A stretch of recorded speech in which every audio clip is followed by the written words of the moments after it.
In the last couple of years, the attention of the market has moved towards factor investing. And factor investing refers to choosing stocks in portfolios based on their characteristics that appear to be predictive of returns in the long term.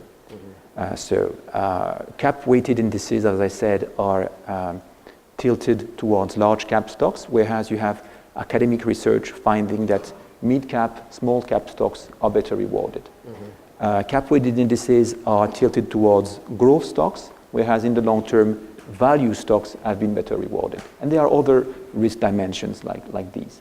So in the last 3 years, the focus has been to change the weights of the stocks in the index to gain better exposure to these other sources of return that are fully captured by the traditional indices. And that's what's called factor investing.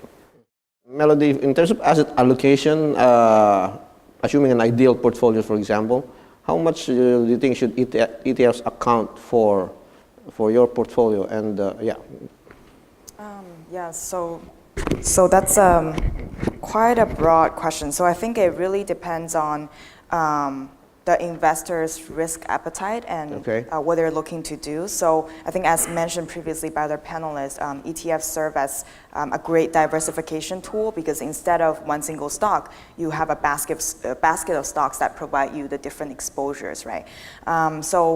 And also, I think the different ETFs that you have, like mentioned before, smart beta, low volatility. Nowadays, we also have very popular ETFs in the US, like currency hedged ETFs, and so on. So I think, if all the ETFs, what they do, the key factors of ETF is it's rule-based, right? So you don't have too much human factor in selecting the stocks, right? You don't have human error, you don't have key man risk, right, in the ETFs. All of the ETFs are rule-based. No matter if they're smart beta or if they're just purely passive tracking, or they're currency hedged, or they're leveraged in inverse. So because it's rule-based, all the investors are able to see based on what criteria the stocks are selected or the different asset classes are selected. And because of that transparent nature, I think investors then are more comfortable with the nature of ETFs because they're rule-based. Right? Linking to the precedent question, that tradability is actually blurring helping to blur the limits between active and passive liquidity. Management.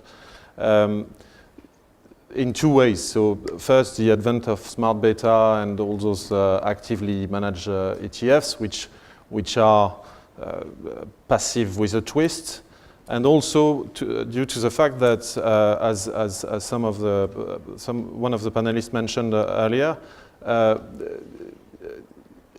ETF is a very good tool for core exposure, even in the midst of an active management style. So we see more and more of our clients. I mean, it's changed in the last 4 or 5 years. 4 years ago, we were contacting prospective clients, active managers, who were saying, no, we're solely active, thank you very much, I'm not touching ETFs. Now they're coming back to us, or we're coming back to them, and they answer us, yes, why not? Because we use it as a tool to